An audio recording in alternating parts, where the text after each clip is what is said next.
Grazie, sono contento di vedervi in questa seconda giornata. Ieri è stata una giornata splendida di contenuti, di workshop, di testimonianze, densa di discussioni sul tema che quest'anno riguarda la convergenza tra il mondo fisico e il mondo digitale.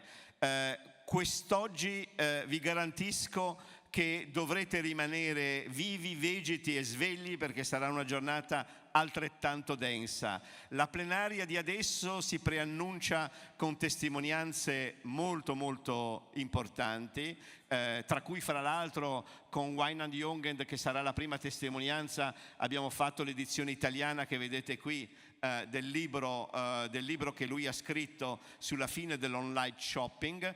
Oggi ci saranno workshop e testimonianze che saranno introdotte da Mark Sonderman, che è il direttore della rivista e-Business, oltre a essere poliglotta, multilingua, multiculturale e una persona esperta non soltanto come direttore di rivista ma come esperto dell'e-commerce. Quindi avrete un conduttore di eccellenza. Ma prima di passare la parola a Mark Sonderman, ieri abbiamo avuto anche una grande festa per gli award, perché abbiamo fatto i premi per i migliori siti di commercio elettronico. Ne abbiamo premiati ben 19 e vi annuncio che vedrete sulla stampa che oggi il premio del miglior e-commerce che si è presentato è stato attribuito a Bottega Verde. Bottega Verde è un sito che, grazie, vorrei veramente un applauso per Benedetto Lavina e Bottega Verde, ma non è soltanto un sito di eccellenza, è anche il segnale che la convergenza tra fisico e digitale sta arrivando anche in Italia. Mark Sonderman, lascio a te la conduzione. Grazie. Grazie mille Roberto e grazie mille per le tue lusinghiere parole che mi mettono quasi un attimino in imbarazzo in questo momento. Grazie mille Roberto per le tue lusinghiere parole. Dunque è mio onore e mio piacere essere qui oggi con voi su questo argomento interessante su cui è dedicata la mattinata di oggi. Sappiamo che ci sono relatori che poi introdurrò ad uno veramente di prestigio internazionale. Complimenti a Netcomm, complimenti per l'organizzazione impeccabile come sempre, e devo dire un'energia che proprio si respira di business matching, ma non solo di quello, di knowledge enhancement, secondo me, che si sta vivendo in questi 2 giorni. E come sempre sapete anche che gli hashtag, come l'hashtag ufficiale di oggi Netcomm Forum, stanno spopolando sui social in Italia oggi, essendo di fatto propulsori di disseminazione di sapere a 360 gradi sul territorio italiano, che proprio in questo momento ha tanto bisogno di essere stimolato, andare sempre meglio, ad accelerare il percorso di crescita che sta in questi mesi, soprattutto a Milano, dando dei frutti molto forti. Speriamo che, nonostante quello che succede nel panorama diciamo istituzionale politico, invece lo slancio dell'economia digitale, dell'economia reale del paese continui, anzi acceleri, sarà anche grazie a voi. E dunque in questo contesto possiamo dire che parleremo questa mattinata dell'era del next retail, che veramente vuol dire in realtà non avere più solo l'ottica dell'e-commerce, l'ottica del multichannel, l'ottica di diversi canali, ma in realtà veramente una visuale unica, una visuale organica, armoniosa di come interagire alla fine con quello che è il re di tutto l'agire commerciale, che è il cliente finale. Dunque un'ottica completamente centrata sul cliente, un cliente unico che non viene visto con 5 ottiche diverse, ma con un'ottica unica. Io penso che questo sia tendenzialmente il grande tema che qui avremo tramite questi relatori che vengono veramente da tutto il mondo, l'Australia, l'Olanda, la Cina e ovviamente, last but not least, anche il bel paese che comunque continua a esprimere tantissime eccellenze e cervelli di grandissimo primo ordine. Dunque le tecnologie accelerano, il cambiamento sta anticipando i bisogni del consumatore. Questo sarà un grande tema di cui sentiremo parlare, ma ecco, direi che c'è anche il momento di dare un paio di indicazioni di servizio che sono importanti e organizzative. Abbiamo Netcomm Forum come hashtag ufficiale, c'è una diretta streaming, è possibile fra l'altro anche usare un servizio di business matching su netcommconnect.it che permetterà di costruire, insomma, di ampliare e di far crescere il vostro network con un servizio ad hoc di diciamo, mettere insieme buyer, partecipanti, business partner. Dunque l'evento diventa sempre più interattivo.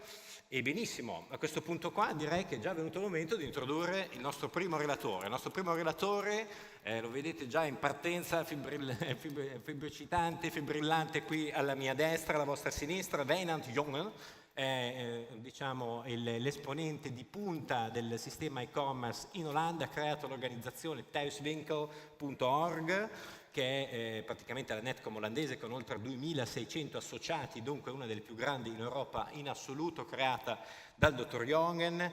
Wijnand è venuto qui da noi da Pechino, prendendo l'aereo, venendo gentilmente a trovarci per questo suo speech, dove ci presenterà il giorno dell'uscita del suo libro, La fine dell'online shopping, presenterà in esclusiva quelli che sono i suoi pensieri su quello che vorrà dire essere in questa nuova era. Per cui Wijnand, è un grande piacere, date un caloroso applauso a Wijnand Jongen.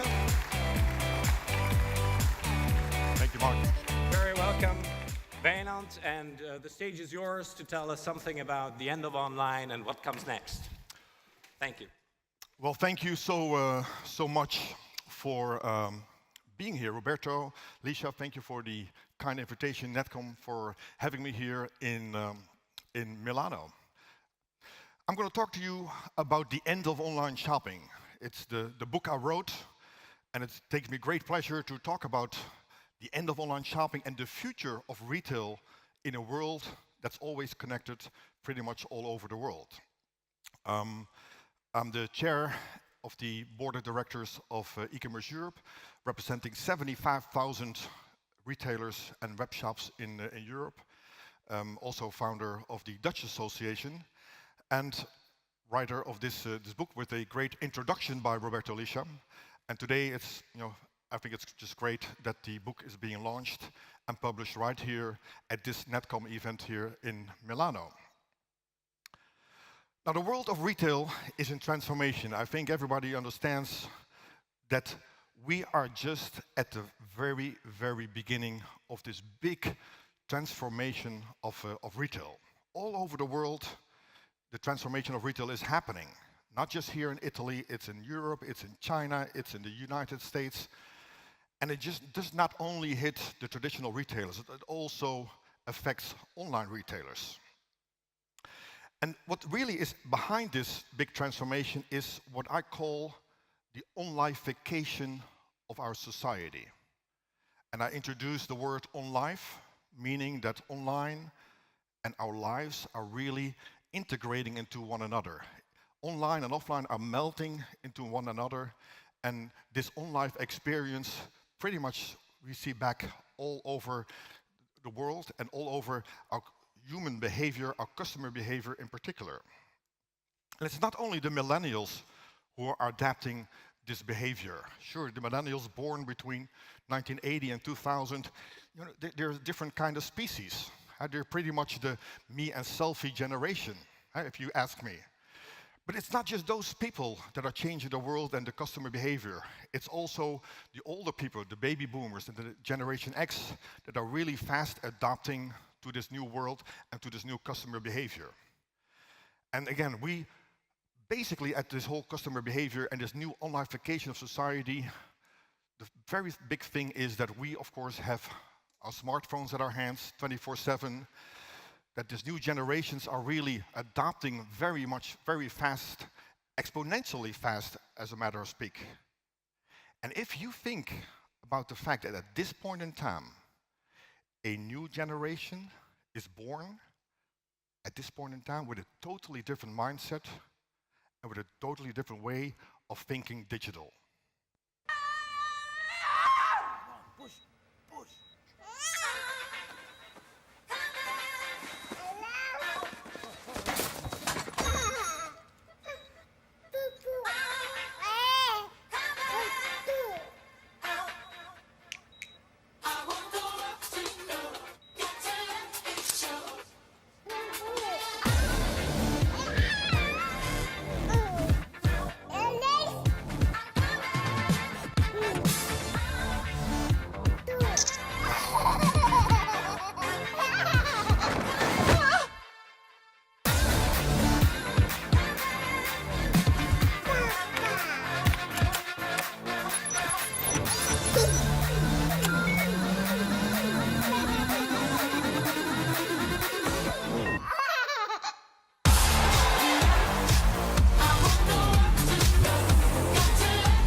Let's take a look at what's happening in the world of e-commerce worldwide.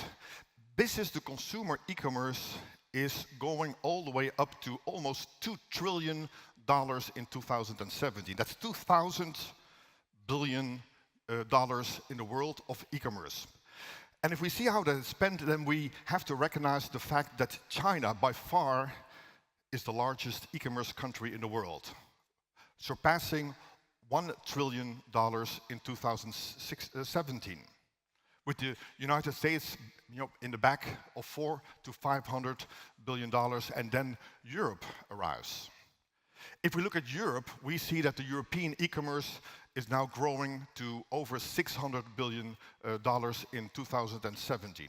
And if we divide that, all that money over in the different sections of Europe, we see, of course, that the western part by far is the largest, with over 50% share of all the e-commerce B2C transactions. And then, of course, together with the northern, the really mature e-commerce parts of Europe, and with the central, the eastern, and the southern parts really as emerging countries coming up.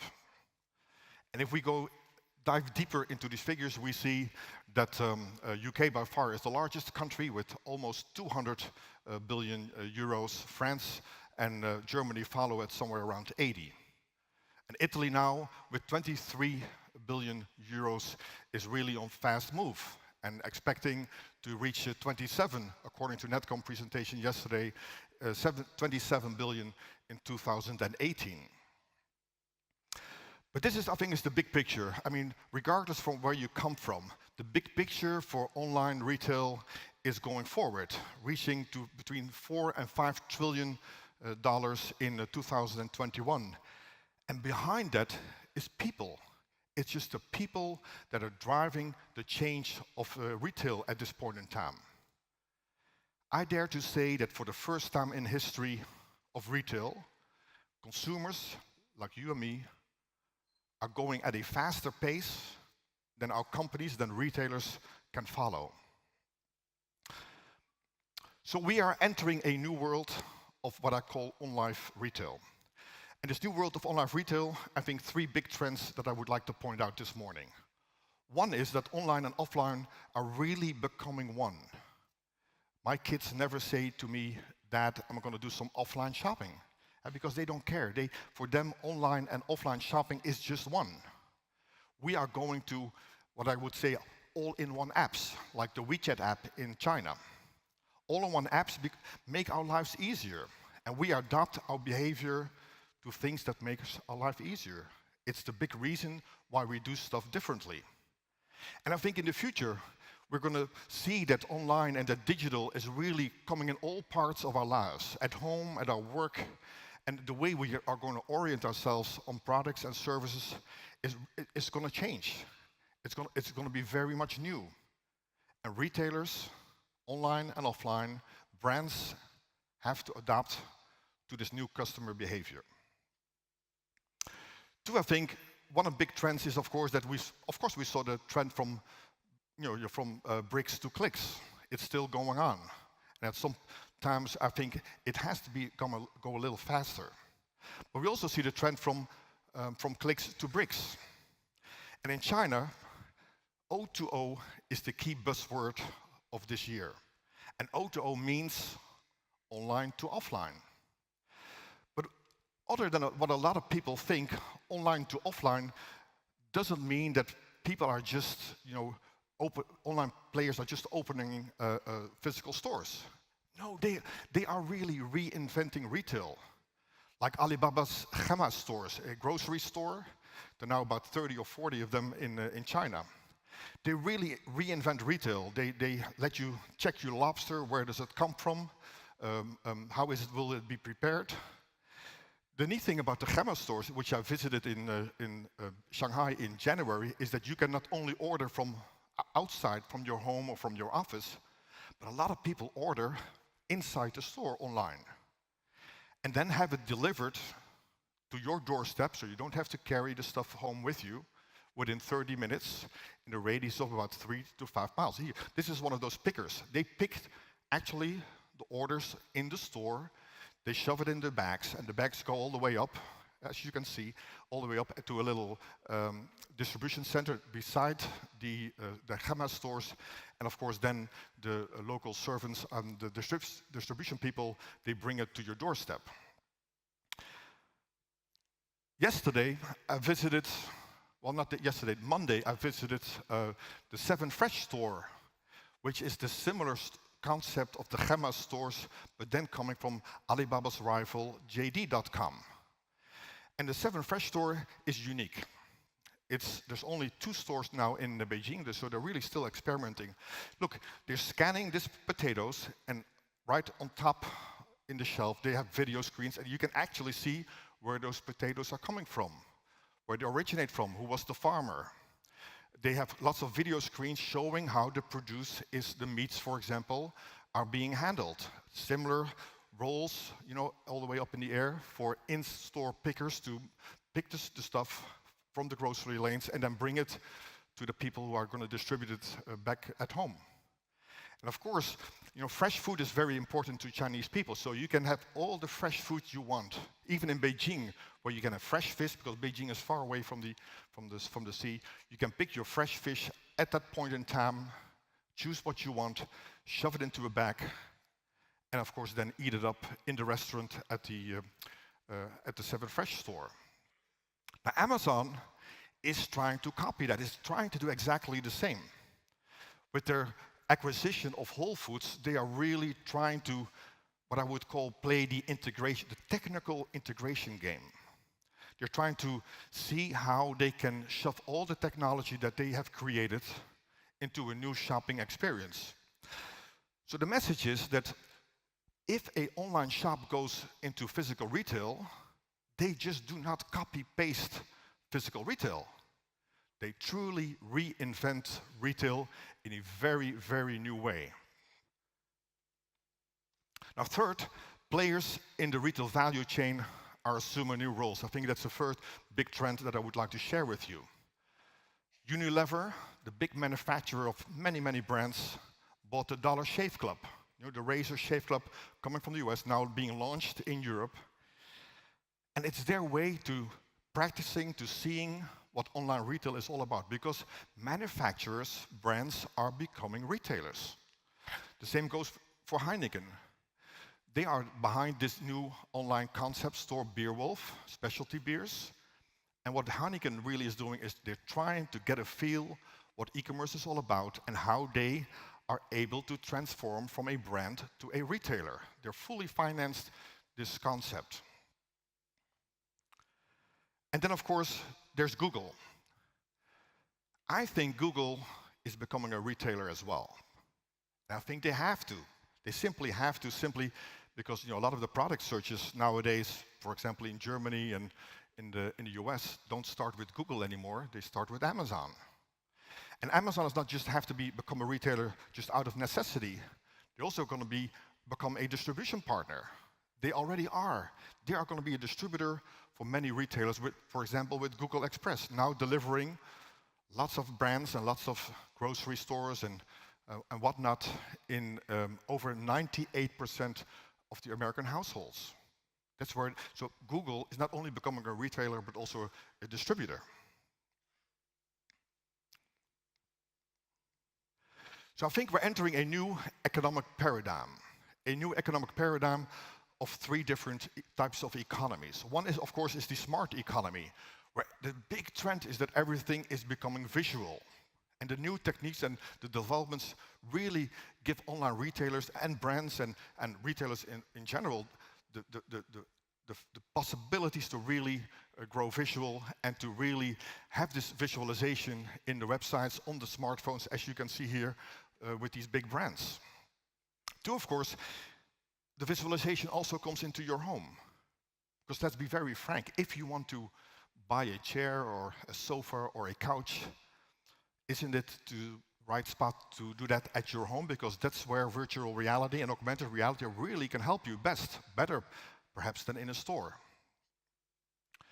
And of course, robotization is one part of the smart economy that really makes it possible to bring all these packages very fast to your doorstep. So robotization is going to take a big step forward, not just in the warehouses and in the distribution centers, but also in your stores. I just was in Germany at a MediaMarkt store where Pauli, the robot of MediaMarkt, is now helping consumers to go down the right lane, finding their products, answering simple questions, and at night, Pauli robot is serving as a guard to make sure that nobody enters the store. 3D printing, I think, will revolutionize retail. Because if we have our own little 3D printers at our home, heck, why should we go to stores at all? Why should we go to physical stores or to online stores at all? Just try to think about that. And printing online shoes is not that far away, let alone that printing food is not very far away. I tasted a 3D pizza. It's worthless, I can tell you. It really is. But technology will, help 3D printers and 3D food printers to get over that burden. Now, virtual assistants are going to be anywhere. We're already using them more than ever before. And I think virtual assistants and chatbots are really helping out consumers because they like to be in an interactive way with retailers and with brands. Interaction for them is crucial. And rather interact with a chatbot that really answers your questions well and helps you forward than wait in line for minutes for regular call centers. And obviously, the big revolution, I think, at this point in time, is the fact that the smart home speaking devices are entering our world. They are not entering our world, they are entering into our lives. At this point in time, I think it's the great battle that's going on. It's the battle between Microsoft and Alibaba and JD.com in China, and in the United States and Europe between Amazon and Google and Samsung. These smart home speaking devices are so easy to use. I have one at my home, use it all the time.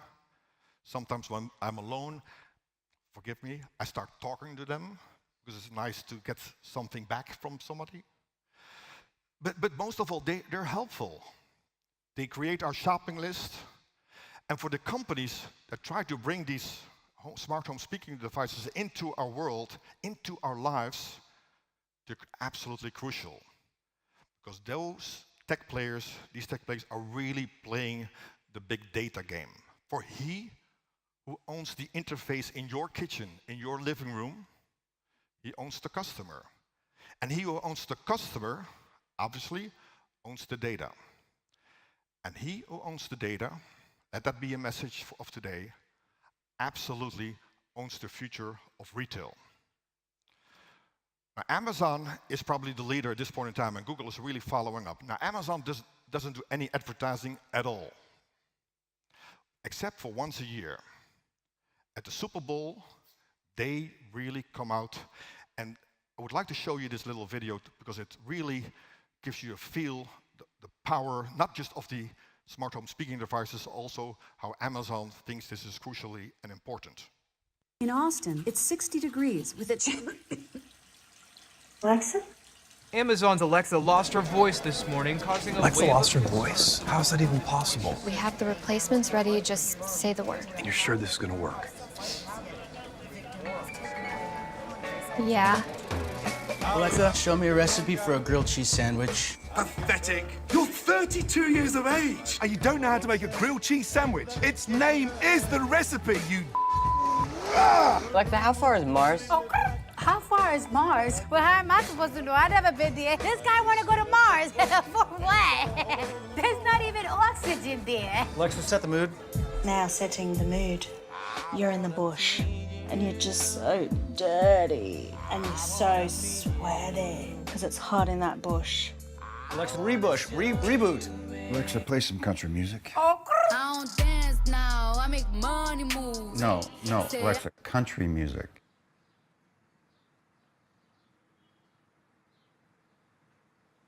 I be in and out them banks so much I know they tired of me. Alexa, call Brandon. I'm afraid Brandon is a little tied up. But do let me know if there's anything I can help you with. Jessica? Good boy. Thanks, guys, but I'll take it from here. Okay, this other economy that really is getting a grip in our lives is the circular economy. And the circular economy is really talking to us about the fact that we all want instant gratification. We want something and we want it now. In Sweden, there's a supermarket that not just only delivers groceries at the doorstep, but it actually delivers groceries all the way up into your refrigerator in a combination with the local supermarket, PostNord, and a key factory. Now, Amazon also is really trying to work in this era and buying up companies that are really making this possible.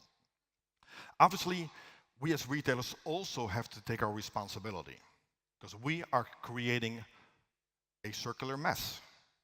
Transportation, CO2, packages, etc. And maybe it's time that we start teaching our consumers that there is no such thing as free delivery.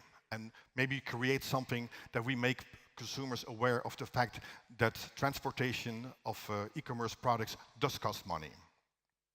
Finally, we are working ourselves into our transitioning to a platform economy. Obviously, and this is what I talked about this last 2 days in China, it's a big battle between the Americans on the one hand and the Chinese on the other hand. And we as Europeans should be a little scared because it really is not a battle for Europe. There are just hardly any European platforms. And collaboration with platforms may provide us with lots of opportunities, and that's great. And we really have to think about it. For retailers, by the way, this is a prisoner's dilemma. Should we go and work together with the platforms, or should we also be aware of the risks that are involved? Because there are some risks. It's up to retailers, up to brands to make their own decisions on that. So, my final statement. Is online retail really only about technology? Remember this lady? She worked in the grocery stores, all the way over Europe and in small little places, and I think in a lot of places they still do. But this grocery lady really had the people that she served in her back of her mind. I think her mind worked like a big data center. When this grocery lady did not see this person that she always served cheese or whatever come in on a Friday, she would call or she would bring the cheese to this customer. So in my opinion, I think retailers, small retailers and brands can really make a difference by really being authentic and being inclusive, personal, and providing the human touch. That differentiates smaller retailers and brands from the big technology companies. So, collaborations and partnerships, we should look at the new ways to work together. Because if you work together, if you collaborate, if you start new social entrepreneurship, then you can still make a very, very distinguished difference in the lives of consumers. And ultimately, we have to realize that retailing really is about putting smiles in the faces of customers. Who knows this? Some hands? Well, this, the clicker where you look. My mom always said, forget about it. After I played with this for half an hour, just go outside and start playing. And I think she was right, because we have to understand that technology does not determine human behavior. Sure, it will help us. It will help us become better retailers. It will help us become better brands. But ultimately, it's humans who determine how technologies are being used. Okay guys, time for dinner.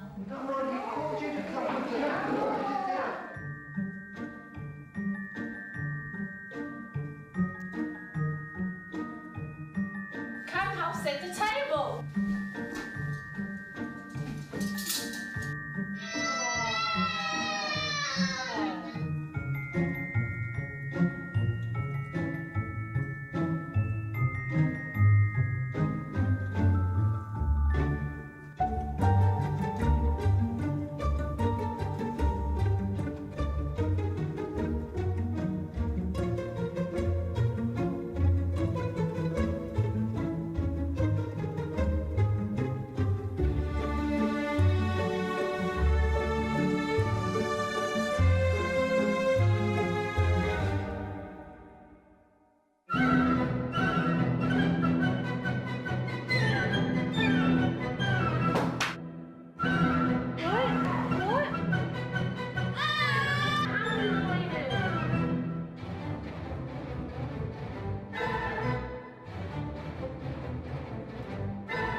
Thank you very much for your attention.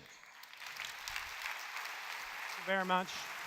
Thank you very much, Wijnand, for your inspiring presentation and the words that you shared with us. I mean, there's a lot of vision, a lot of knowledge that you brought here with yourselves from Beijing. So just a final remark. I mean, if you think about and you think we will, who will own the data that will shape the future in 5 years' time? I think ultimately, and maybe not in 5 years' time, but I think ultimately, you and I will own the data. If we as consumers are smart, we will own the data, not the tech companies, not the retailers, and not the brands. Sure, we will allow retailers and brands and tech companies to use our data, but only if we think it's to our advantage, if we are willing to give up something for them to use it in a proper way. I think in due time, we will sell our data to these companies. Great. Great way to finish this. Thank you very much, Wijnand, for taking your time and taking the intercontinental flight over to Milan. E adesso è mio grande piacere passare al nostro prossimo relatore, che invece è una persona, è Vittorio Loreto, che è una persona che vive di ricerca, un grande ricercatore, professore alla Sapienza, professore di fisica dei sistemi complessi all'Università Sapienza di Roma, nonché capo e direttore del Sony Computer Lab a Parigi. E adesso, diamogli un caldo benvenuto, un applauso di benvenuto sul palco e poi spiego un attimo di che cosa parlerà. Ciao Marco, grazie mille. Benvenuto Vittorio. Vittorio di fatti ci illuminerà un pochino sulla ricerca che lui fa, perché abbiamo imparato da Wijnand che chi possiede i dati possiede il futuro. Però al giorno d'oggi non è che sia ancora così evidente, così ovvio come bisogna in realtà usare i dati. Voi tutti sapete, no, dei software che quando hai comprato la lavatrice per 5 mesi continua a proporti la lavatrice. Ecco, Vittorio sta trovando delle soluzioni a esattamente questo genere di dilemma. Speriamo. The stage is yours. Grazie mille. Buona presentazione. Grazie Mark, grazie a tutti. Volevo ringraziare Roberto e tutta l'organizzazione di Netcomm per questo invito molto molto gradito. E allora, io in genere non amo le premesse, però questa volta penso di doverla fare. Vi racconto una piccola storia. Molti anni fa ero a Parigi, alla Biblioteca Nazionale, c'era una presentazione di un nuovo libro di Umberto Eco. Umberto Eco si scusava di non parlare francese, in realtà parlava francese molto bene, però la sua argomentazione era stata, visto che ho scritto un libro sul 600, ed era l'Isola del giorno prima, io ho imparato il francese del 600 e quindi se parlassi in francese non mi capireste, quindi preferirò parlare in italiano.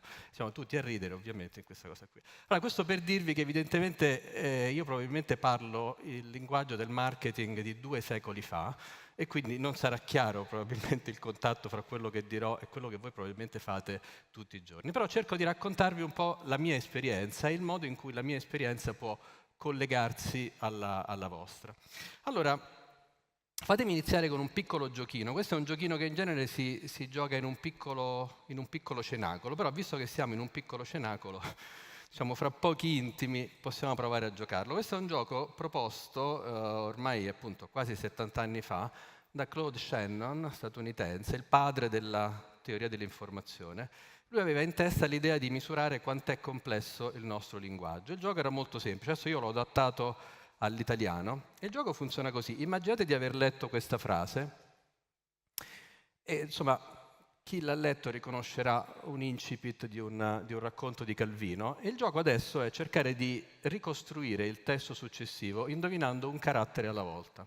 Quindi le domande che voi potreste fare, adesso non vi sottopongo a questo supplizio, le domande che potreste fare è: la prossima lettera è una T, ad esempio, perché sto pensando che ci potesse essere lo, I don't know. Ok? Io vi dirò no, non è la T. Oppure potreste provare con la Z, con la C, diciamo, e nel frattempo io sto monitorando il numero di domande che fate. Poi a un certo punto qualcuno comincia a pensare ad un'idea e comincia a dire forse è una S. E allora io vi dico sì, è una S. A questo punto però bisogna continuare. Allora cosa direste? Proviamo a giocarlo per 10 secondi. Che direste? Che c'è dopo? No. No. No. No. No, P, poi A, Z, I, O, e poi si va avanti. Okay? Allora, capite che il gioco funziona sfruttando la nostra conoscenza del linguaggio e quindi sfruttando il fatto che il linguaggio è ridondante. Nel senso che se non fosse ridondante, se questo fosse una sequenza completamente casuale di caratteri, dovremmo fare in media un numero di tentativi dell'ordine di 13-14 prima di arrivare alla cosa giusta. È molto difficile indovinare il primo carattere di una parola, di una frase, di un capitolo addirittura, poi man mano che si comincia a comprendere. Allora, questa cosa qui è stata utilizzata da Shannon per misurare quella che si chiama lui la chiamava entropia, però diciamo in termini più semplici potrebbe essere chiamata complessità, e quello che vi posso dire è che esiste una definizione matematica molto precisa di questa grandezza, che è una definizione matematica di questo concetto che noi consideriamo in qualche modo inafferrabile, ineludibile, che è quello di sorpresa. Cioè in qualche modo tramite questo gioco, giochi simili, si può in qualche modo quantificare la sorpresa che noi riceviamo nel momento in cui apprendiamo che il prossimo carattere è una P, una Z, eccetera, eccetera. E questo in qualche modo ha permesso di misurare quanto è compresso il nostro linguaggio, quanto è complesso, e la complessità è più o meno dell'ordine di 1 bit per carattere. Immaginate che sui vostri computer ogni carattere è codificato con 8 bit, quindi siamo 8 volte ridondanti rispetto a quello che potremmo essere. Però evidentemente se scrivessimo il linguaggio o comunque i nostri testi con 1 bit per carattere, basterebbe mancare un solo carattere e non comprenderemmo più nulla. Si può misurare la complessità in tanti altri modi, ad esempio facendo scommesse. Io avremmo potuto giocare il gioco avendo un capitale iniziale e puntando il capitale proporzionalmente alla nostra aspettativa sull'uscita del carattere successivo. La persona più ricca alla fine del gioco sarebbe la persona che ha più intuito e capito la complessità del fenomeno. Perché vi sto parlando di tutto questo? Vi sto parlando di tutto questo perché di fatto ogni volta che noi cerchiamo di prevedere la cosa successiva ci stiamo confrontando con il nuovo in tutte le sue forme. Okay? E quindi è di questo che vorrei un po' parlarvi, in che modo noi sperimentiamo il nuovo e soprattutto il modo in cui il nuovo entra nelle nostre vite. Allora, il nuovo entra nelle nostre vite in tanti modi diversi. Ad esempio, ascoltiamo una canzone nuova, un nuovo libro, un nuovo incontro, una nuova parola. E questo potrebbe essere un nuovo personale, perché scopro il nuovo libro di Umberto Eco. Okay? Però potrebbe anche essere un nuovo globale. Se io sono l'autore del nuovo libro, o l'autore di una nuova canzone, a quel punto spero che questa canzone poi diventi popolare all'interno di una comunità molto molto grande. Però la cosa importante qui non è tanto se il nuovo è individuale o collettivo, è che il nuovo ha una caratteristica fondamentale che ci crea uno spartiacque. E lo spartiacque è uno spartiacque fra quello che François Jacob avrebbe definito il reale da una parte, cioè quello che abbiamo già sperimentato, di cui abbiamo già conoscenza, il passato, il noto, e poi quello che è possibile. E considerate che questo spazio del possibile è veramente insondabile, perché ovviamente può essere uno spazio fisico, ad esempio un luogo che non abbiamo mai visto, può essere uno spazio mentale. Quando voi accumulate informazioni nuove e cercate di dare un senso a tutto questo, cioè in una parola apprendete, in realtà vi state muovendo in uno spazio sconosciuto che è uno spazio concettuale. Può essere anche uno spazio biologico, cioè se pensate che ogni volta che vi prendete l'influenza, in realtà il vostro sistema immunitario sta cercando di combattere una minaccia nuova che nel frattempo ha affilato le armi per riuscire ad evadere alla guardia del vostro sistema immunitario. Il problema fondamentale è che noi non abbiamo coscienza completa, probabilmente neanche troppo bene parzialmente, di come è fatto lo spazio del possibile. Se io vi chiedessi adesso quali sono tutte le cose che potete immaginare di fare nelle prossime 24 ore, alcune me le potreste dire. Chi ha pensato lanciarsi col paracadute dal grattacielo Pirelli? Probabilmente non molti, però è possibile. È perfettamente possibile. E tante altre cose, anche più incredibili, sono possibili. Però semplicemente non entrano nel vostro radar e quindi non ne avete completamente coscienza. Quindi la parola chiave qui è tutte le cose possibili. E questo noi non lo sappiamo fare. Okay? Però, nonostante questo, ci dobbiamo confrontare col futuro. Dobbiamo fare scelte che avranno ripercussioni da qui a pochi minuti, un'ora e qualche anno. Come facciamo? Beh, se ne è parlato tanto. In genere quello che facciamo è che cerchiamo di usare i dati. Cerchiamo di capire quello che è successo nel passato, accumuliamo dati, esperienze nostre, ma anche di altre persone, e cerchiamo in qualche modo di trovare un senso a tutti questi dati. Allora, i dati da soli non ci possono aiutare completamente. Ad esempio, quando facciamo le previsioni del tempo, noi non usiamo soltanto i dati Perché usare solo i dati vorrebbe dire, se, che ne so, un mese fa ha piovuto per 2 giorni di seguito, ieri ha piovuto, immagino che oggi pioverà. Ecco, così le previsioni del tempo non funzionano.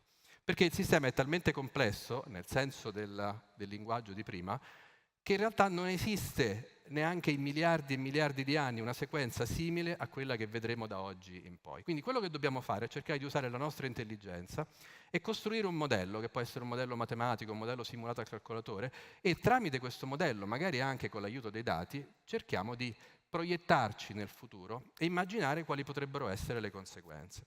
Quindi diciamo, utilizzare i dati da soli, quindi diciamo, guardare al futuro soltanto con gli occhi del passato, non sempre è la cosa giusta. Vi faccio un esempio, un solo esempio. L'esempio è questo. L'estate scorsa il Guardian annunciò che le macchine senza guidatore della Volvo si erano completamente piantate nel deserto australiano guardando i canguri.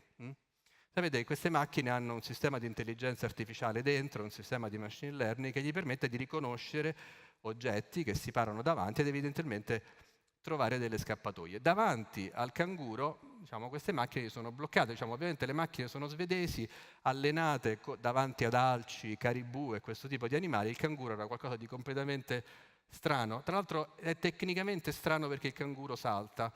Allora, un sistema di visione artificiale considera molto vicino un oggetto che è sul piano del terreno e molto lontano un oggetto che è un po' elevato rispetto al terreno. Quindi il canguro era qualcosa che veniva considerato quasi in tempo reale, vicino, lontano, vicino, lontano, vicino, lontano. E la macchina si è piantata completamente.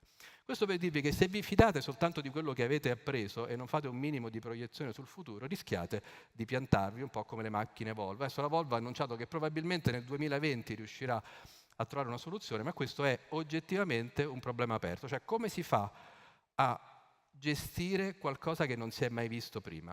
Cioè, se io vi chiedessi qual è la probabilità di un'invasione aliena a Milano, voi che direste? Su che mi baso? Ecco, la probabilità che piova domani, più se riuscite a stimarla, no? Contate il numero di giorni, no? Fate qualcosa, ma qualcosa che non si è mai verificato, quella che si chiama la conoscenza inattesa, non improbabile, proprio inattesa, è qualcosa di molto difficile. Okay? Allora, io ho cercato di lavorare in questi anni proprio su questi concetti, cioè come si fa a gestire qualcosa che non sappiamo neanche immaginare.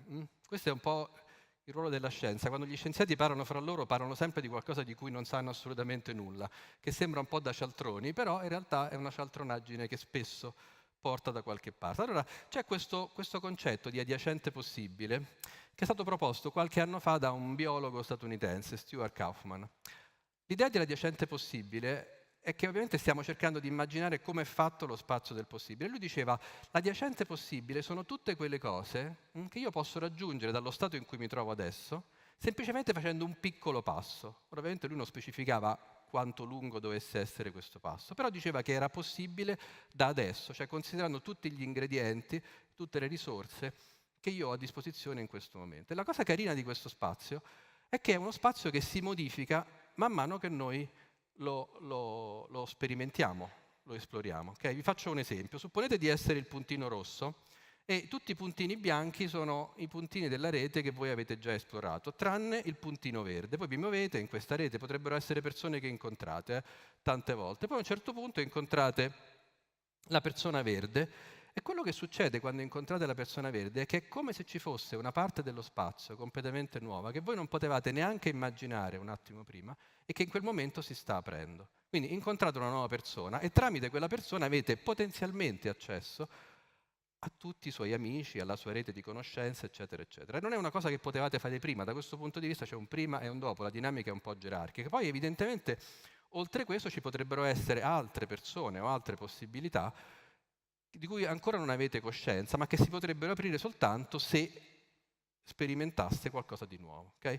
Allora si può costruire una struttura matematica su tutto questo, si può verificare con i dati, si possono fare tante predizioni. Ora non vado nei dettagli un po' tecnici, però ad esempio potete cercare di spiegare, anzi potete spiegare, quali sono i ritmi dell'innovazione in sistemi molto diversi fra loro. Abbiamo considerato tantissimi sistemi molto diversi per cercare di capire come l'innovazione sia a livello personale sia a livello globale emerge. Si può spiegare perché esistono delle correlazioni nelle innovazioni, perché, diciamo, se volete, la traduzione della frase da cosa nasce cosa, no?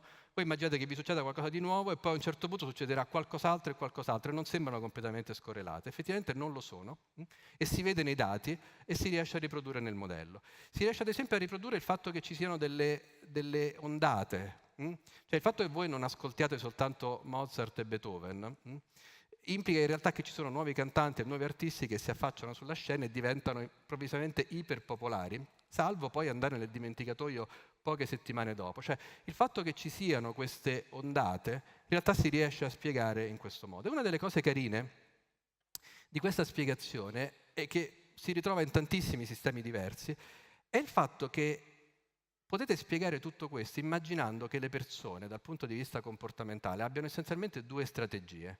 Allora, una strategia, immagino che siano le strategie che voi tutti conosciate, da una parte exploit e dall'altra explore. Cioè, una strategia è quella di ritracciare e quindi tornare indietro sui propri passi, il che vorrebbe dire ad esempio fare un prodotto un po' meglio, cambiare il colore, no?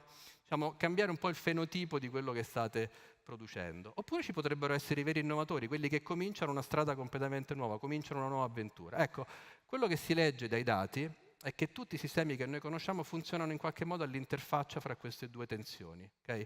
E la tensione in realtà è a livello del singolo individuo, non ci sono soltanto gli innovatori e diciamo, i followers, in realtà in ognuno di noi c'è una parte di innovatore e una parte di follower, con percentuali diverse. E questo già vi fa capire che se volete indirizzare la vostra attenzione ai consumatori, probabilmente dovete tenere in mente che ognuno di noi è diverso a modo suo.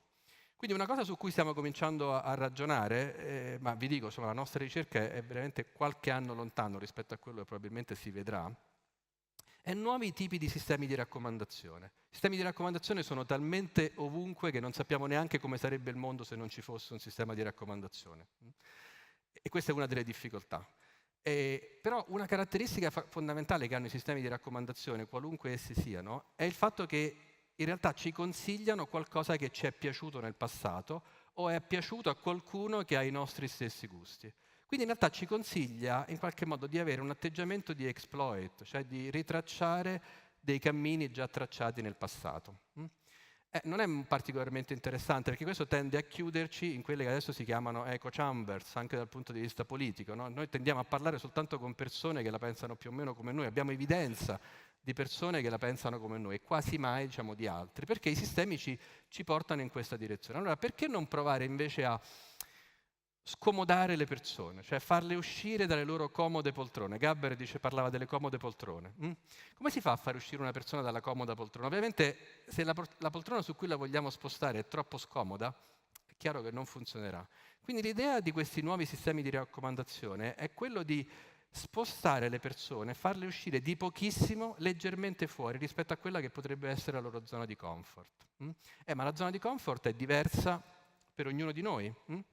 Se ad esempio stiamo parlando di muoversi in città, è chiaro che ad esempio con i mezzi pubblici io posso immaginare di disegnare queste isocrone, cioè dove arrivo in 10 minuti, dove arrivo in un quarto d'ora, dove arrivo in 20 minuti. Okay? Quindi è chiaro che questo sta definendo la mia zona di comfort. Io preferibilmente mi muoverò nelle zone che posso raggiungere facilmente. Okay?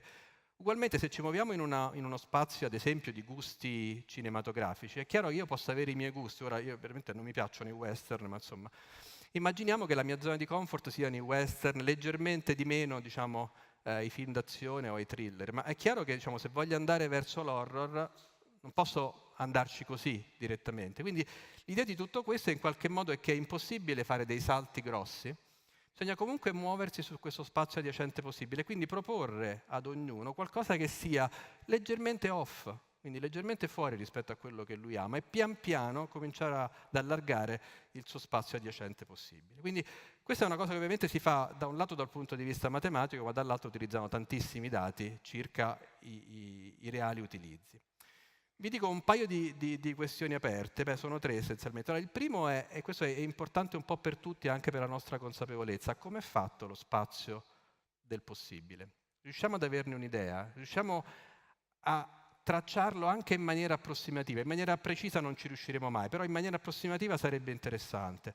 Perché è interessante? Perché una volta che noi sappiamo come è fatto questo spazio, ci possiamo chiedere come fanno le persone ad esplorarlo. E notate che esplorare questo spazio non è una cosa tanto strana, cioè ogni volta che voi acquistate un prodotto in realtà state esplorando questo spazio. Quindi sono tantissime domande, diciamo, come si passa dal comportamento individuale al comportamento collettivo? Come si fa a passare da un primo germe, se volete, di successo o di popolarità ad un'esplosione? Come si fa a raccomandare in maniera innovativa, diciamo, dei percorsi di esplorazione alle persone? Come si fa a trovare i migliori ambienti che possano stimolare la creatività e l'innovazione? Questo ha a che vedere con il modo in cui le persone esplorano questo spazio di possibilità. E poi c'è un'altra domanda che è molto interessante, perché le macchine fanno parte della nostra esperienza quotidiana e lo saranno probabilmente sempre di più. Cioè, in che modo le macchine innanzitutto esplorano lo spazio del possibile, ma soprattutto, come credo che succederà, ci aiuteranno ad esplorare questo spazio del possibile. Cioè, in che modo si creeranno queste sinergie? Cioè, ci aiuteranno a spostare un po' l'equilibrio fra l'exploit e l'explore in qualche modo. Quindi sono tutte domande molto interessanti. E noi abbiamo adesso un'agenda di ricerca che combina tante cose molto diverse. Quindi da un lato combina tutta quella parte di modellizzazione, se volete, matematica, che viene dalla matematica, dalla fisica. Poi c'è una parte grandissima che viene dalla scienza dei dati e dal machine learning, che è ineludibile e molto interessante, sulla quale peraltro ci sono tantissime domande ancora aperte. Il perché questi sistemi di machine learning funzionino è una domanda ancora aperta. La cosa importante che stiamo cercando di aggiungere a questo è il fatto di stimolare la partecipazione e, se volete, anche il gioco. Cioè, l'idea è di realizzare esperimenti per comprendere il modo in cui le persone esplorano lo spazio del possibile. Evidentemente questi esperimenti per ora noi li stiamo pensando in maniera scientifica, per rispondere a delle domande scientifiche, ma anche in maniera molto trasparente, perché uno dei punti fondamentali non è sfruttare le persone, anzi in realtà creare un approccio consapevole alla conoscenza e all'esplorazione. Vi faccio vedere soltanto per gli ultimi 30 secondi un esempio, forse. Okay. E questo è l'esempio di un'installazione interattiva che abbiamo costruito. Ne abbiamo costruite tante, abbiamo fatto tanti giochi, fra videogiochi, quindi virtuali e fisici. Questo è veramente all'interfaccia fra il fisico e il virtuale, perché sono delle persone che collettivamente devono costruire una città con mattoncini Lego, e fin qui il gioco è perfettamente innocente, anche se molto divertente. In realtà la cosa interessante è che, non so se riuscite a vederlo, ma ci sono delle telecamere e dei sensori in cima che stanno facendo il monitoraggio della città e fanno il monitoraggio di tutto quello che accade all'interno della città dal punto di vista dei settori produttivi, il numero di abitazioni, l'inquinamento, il numero di posti di lavoro, i servizi, eccetera, eccetera. E poi ci sono degli indicatori che vedete in fondo, dietro, che vi dicono quanto, mentre la città cresce, la città sta crescendo in equilibrio. E le persone guardano queste informazioni e devono in realtà cercare di adattare le loro strategie per avere una città che stia crescendo in equilibrio. E facendo questo, in realtà stanno cercando di capire quali sono i meccanismi sottostanti che regolano l'equilibrio in una città. Ovviamente è un equilibrio molto complesso, quello che noi chiamiamo complesso, e c'è un modello matematico sotto che prende i dati della città, li simula e dà un feedback alle persone. Ecco, questo tipo di infrastrutture penso che nel futuro saranno molto interessanti per affrontare i cosiddetti problemi difficili, okay? Perché spesso i problemi sono talmente complessi che non è detto che una singola persona possa concepire la soluzione. Da questo punto di vista devo dire che sono molto solidale con i nostri politici, che hanno tanti difetti, però probabilmente per la prima volta da una ventina d'anni a questa parte si trovano davanti a sistemi che hanno una complessità talmente alta che non basta ridurre le tasse, alzare le tasse, fare una legge sul lavoro per risolvere i problemi. Bisogna in realtà trovare una soluzione più organica, e questo tipo di infrastrutture servono sia ai decisori, ma sia ai semplici cittadini, per cercare di immaginare nuove possibili soluzioni e nuovi modi per affrontare il futuro.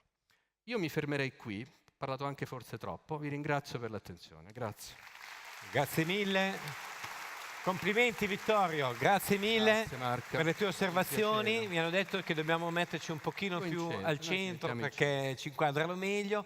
Ho una domandina rapida, dato che siamo fuori tempo massimo, ma voglio approfittare perché insomma... Mi scuso per il... No, molto interessante, penso si veda anche dai visi del pubblico qui davanti a noi, ma io che sono uno che ragiona in modo commerciale, no? Noi abbiamo 2 magazine, fashion, e-business, parliamo con gli imprenditori, con manager, tendenzialmente. Dunque è corretto se faccio, diciamo, no, io da giornalista faccio un riassunto un po' po' banale, no? Banalizzo, cioè nel senso, per vendere con le raccomandazioni, ecco anche un po' più avanti, per vendere praticamente con le raccomandazioni devo portare il cliente fuori dalla comfort zone, cioè da un certo punto di vista devo renderlo meno, cioè deve essere un po' meno a suo agio, ma deve essere divertito. Come funziona? Qual è l'essenza? L'idea è un po' questa, quando vi parlavo della sorpresa. Diciamo, la sorpresa evidentemente può avere vari segni, può avere un segno positivo e un segno negativo. No? Spesso non siamo sorpresi da eventi catastrofici in maniera positiva, però in realtà è vero che ognuno di noi probabilmente ha la tendenza a scoprire, cioè a voler sperimentare cose leggermente nuove, però sempre un po' in sicurezza. Ecco, questa è un po' l'idea.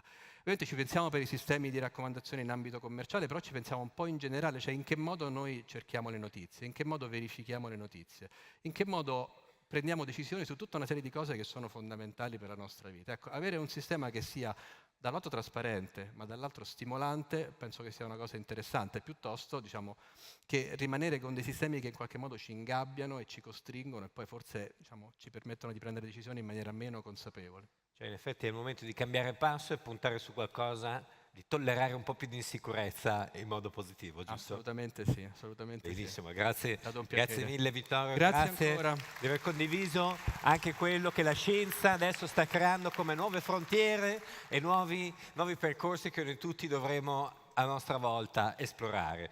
E benissimo, a questo punto è il mio grande onore passare alla prossima ospite, la prima donna oggi sul palco, per cui merita ovviamente un applauso del tutto particolare. Si tratta di Lyndon Jacobs, Head of International Relations dell'All China Federation of Industry and Commerce, praticamente una delle più grandi esperti sul mercato cinese.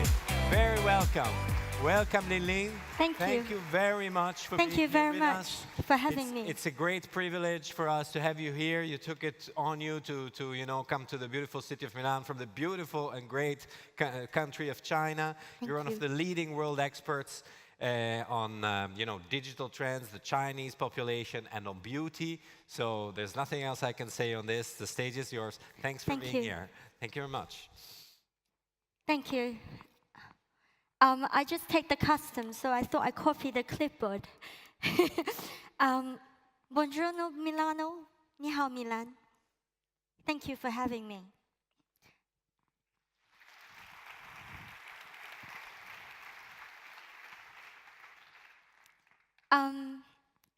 My name is Lin. Like, I'm 5'2", so standing here is a little bit big for me. But I come from a very big country. I come from a very big country and responsible for facilitating one of the fastest growing industry, which is beauty and wellness. And today, it may be an obvious reason that I'm here to talk about being small and beautiful. But actually, the underlying message here is about strength. The strength of your beautiful country, of being small and beautiful, is your creativity and passion to turn adversity into your advantage. And every time I landed in Milan, I see in every detail in your country. Today, I'm not here to explain further about why you need to sell to China. Here, I'm just to take you to a journey with me. And I promise it will be fun and easy.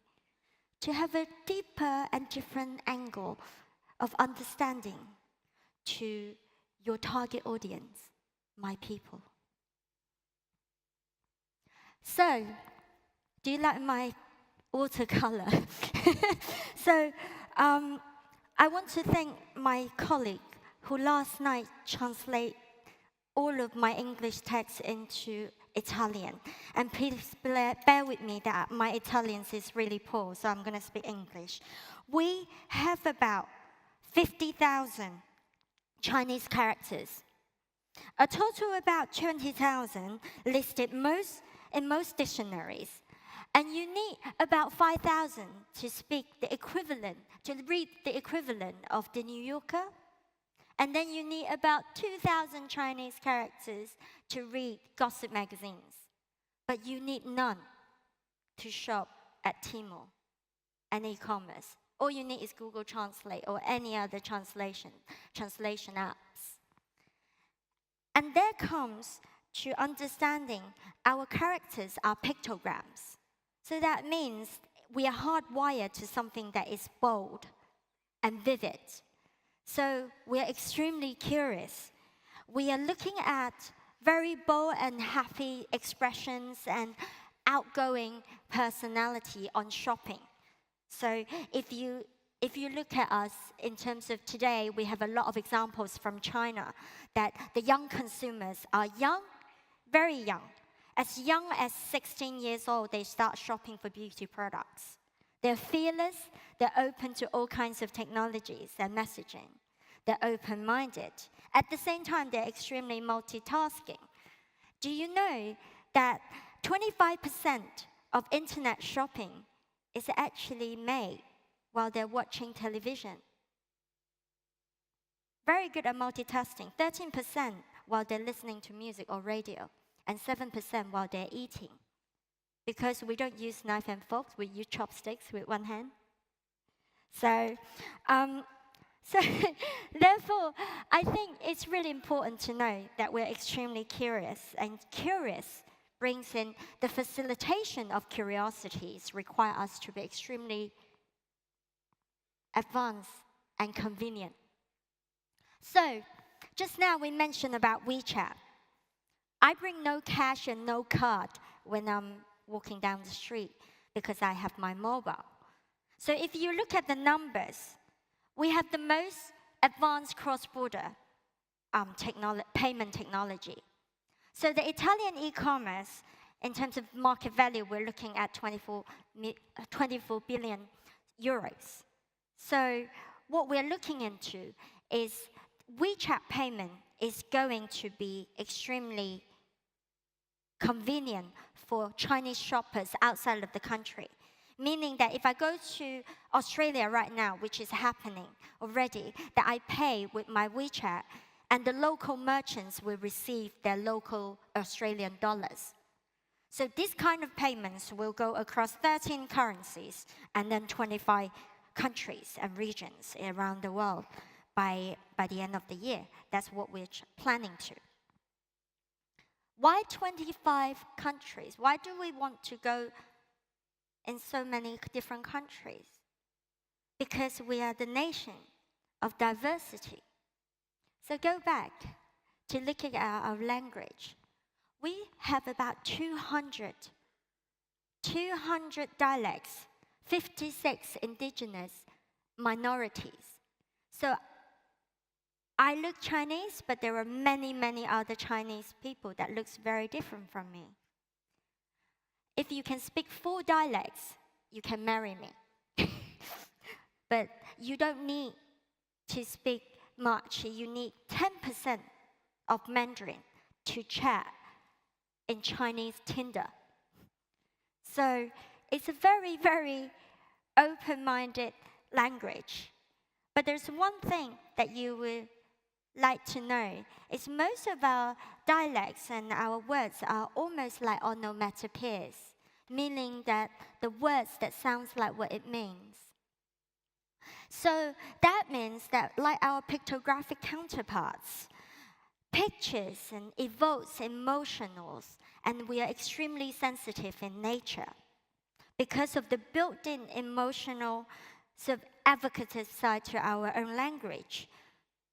The combination of these linguistic building blocks actually enable us to be extremely well informed. Does this sound familiar? I mean, do you realize that how passionate and emotional we are similar to Italians?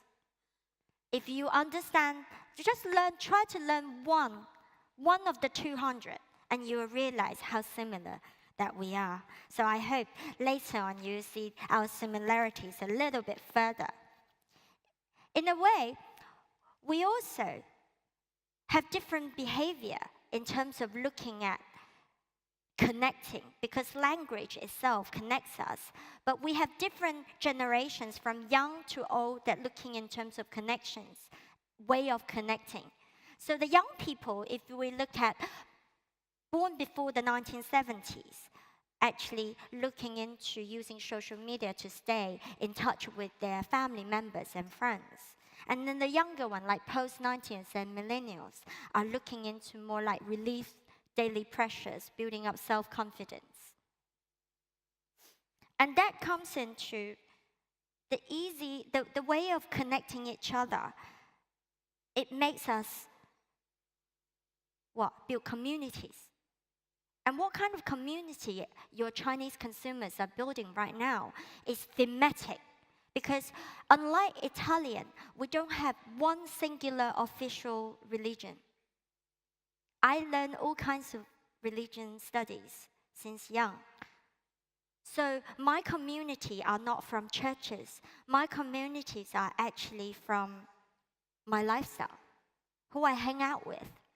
My lifestyle is my religion, you know? And thematic community defines who you are as a person. So on the left-hand side is actually a New Yorker article back in 2008. The best-selling author, Patricia Mars, also writes for Saturday Night Live, came to me, asked me to go shopping with her, and wrote an article about me. And the one in the red dress, actually me. I didn't change much over the years. But the idea was, 10 years, if you revisit this article, our objective of shopping has not changed. We shop the way we want to be loved. And talking about love is what Italians really good at. I find you guys really passionate and loving every time I come. And we have 1.39 billion populations, 9.59 million square meters across 3 time zones in the world.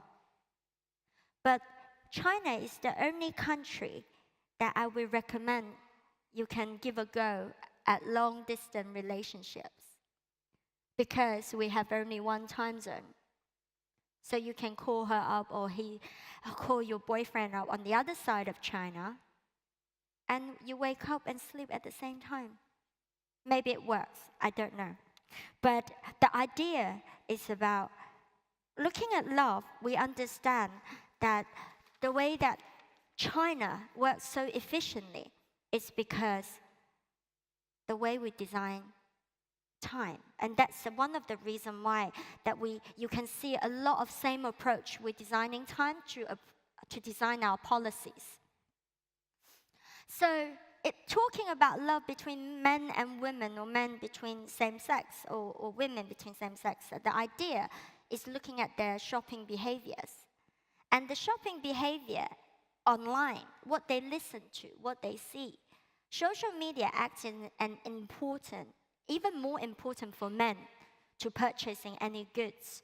You have 48% of men purchasing goods by listening, knowing, doing research through social media. But female, on the other end, you see 59% of females are actually looking into release daily pressure, building self-confidence, and also social skills.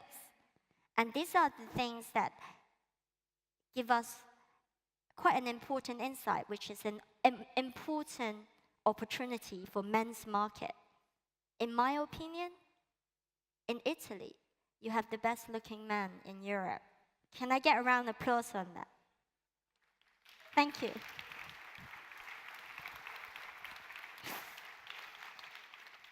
So, about efficiency.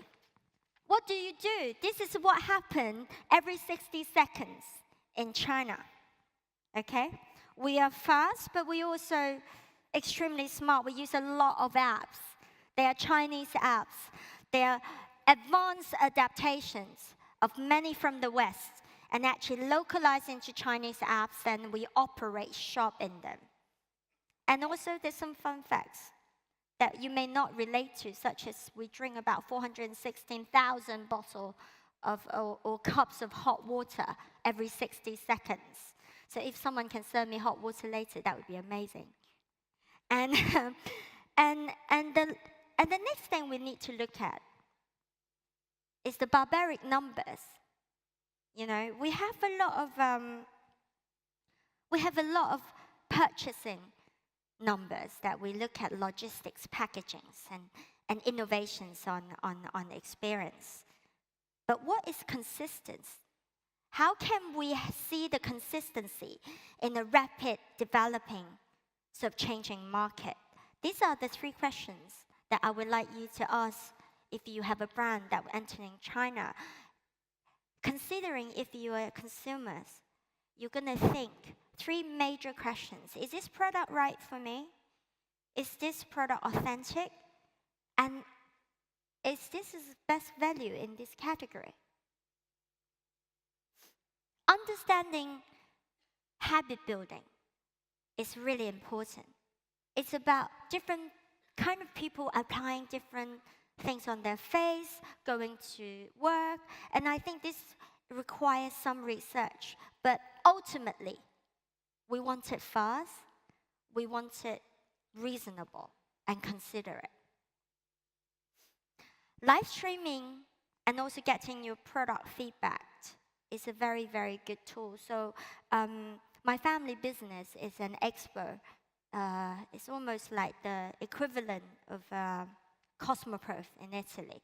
It's all beauty products, including all sectors, supply chains.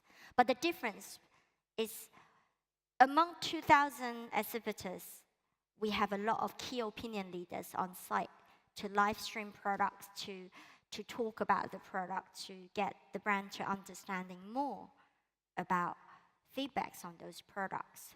So the trade show platform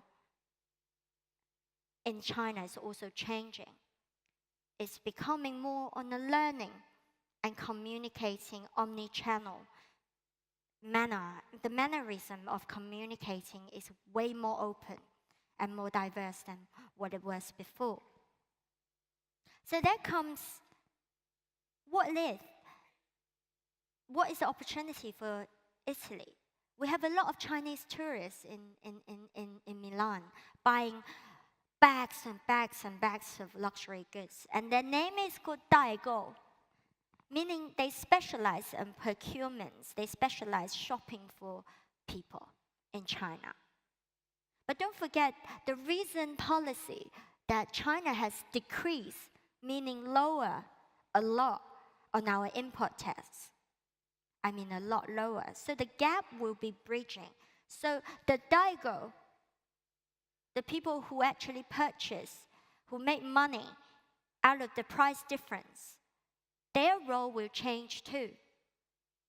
They may become key opinion leaders. They may have a bigger voice rather than just shopping. And they will no longer just making money out of shopping for you. So good news for the brands that want to come to China, that you have a better control on your pricing in the coming days. In terms of behavior, we are also looking at algorithms. As we mentioned just now, that we learned that the data is the future. Whoever owns the data has the future. In my opinion, I think whoever still have the conscience has the future. Because although we find the way we like, we reflect a lot as a human being. I want to recommend you to really come into China with preparations. Really think about how you revitalize your brand experience offline.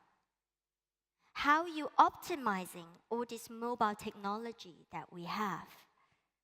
How you reimagining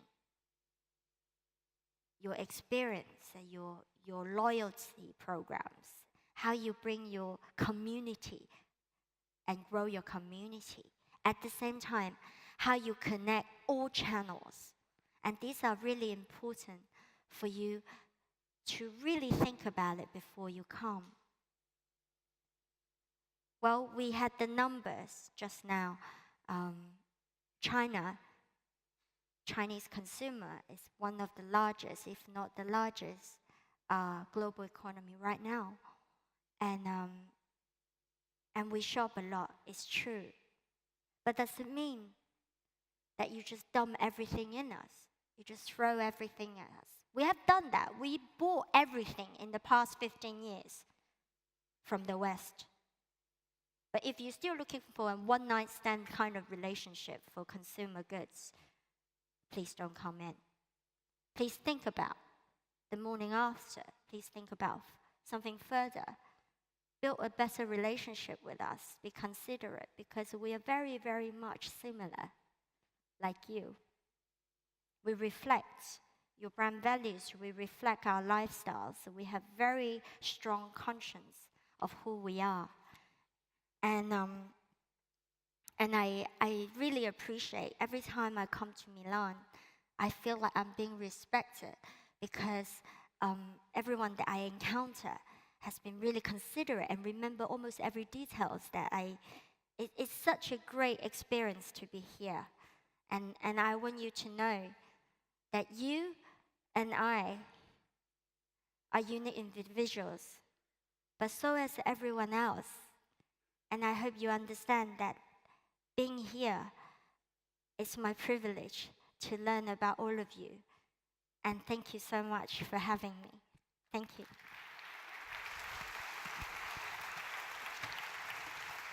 Thank you. Thank you very much, Ling Ling. Thank you. Thank you. Thank and you. Yes, we have just a minute left for maybe a quick. I mean, thank you very much for this heartfelt presentation, for this insight that you gave us into, I think, the way that you feel in China and how you perceive us and how we maybe should learn to perceive you. So thank you very much for that. And what would you, just as a final question maybe, but what would you recommend to you? I mean, you've really well explained, the attitude that we should take, but imagine an entrepreneur who wants to enter China. If you put yourself in his steps, someone who has a beautiful brand in Italy, and there's quite a few, what would your key suggestion be for them to succeed in China?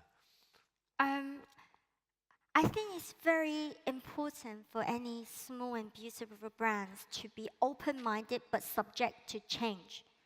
The idea of subject to change is meaning adapting the mentality of changing, but not losing your authenticity. And that's my advice. That's a beautiful way to put it. Thank you so much. Thanks again. Thank you. Thank you very much, Ling Ling. Dunque questa è stata veramente la voce dell'Oriente che è venuta da noi e devo dire che sentito spiegato così ci apre forse veramente ulteriori nuovi orizzonti su un paese che, come sappiamo tutti ormai, è quello a essere più avanti, quello che anche dagli Stati Uniti ormai guardano per capire quali sono i nuovi sviluppi, le nuove app e le nuove tecnologie che probabilmente formeranno anche le abitudini dell'e-commerce e del digitale qui da noi in Europa in un futuro. Per cui grazie mille Lin Lin. A questo punto invece passiamo subito a un ulteriore ospite internazionale, un'ulteriore donna di successo, di carisma, che è in effetti Mif Ryan, la Chief Marketing Officer di Westfield Europe, che è un gigante del commercial real estate, che sta aprendo, nei prossimi anni aprirà un grandissimo centro commerciale di alto livello qui a Milano, fanno un investimento miliardario in questo senso. Dunque, it's my privilege to welcome to the stage Mif Ryan. Please welcome her with a warm applause. Thank you very much. Welcome, Mif. And well, I've been just saying two introductory words, maybe. I mean, we know that Westfield Europe is being. I think there's interesting news going on right now. Maybe before you enter your presentation, Westfield's being bought by a big company, by Unibail-Rodamco, and that is a 33 billion euro transaction. Australian dollar transaction. A dollar. Yes. Okay, there you go. So it's slightly less than 33 million euros. So, but maybe we'll devalue again.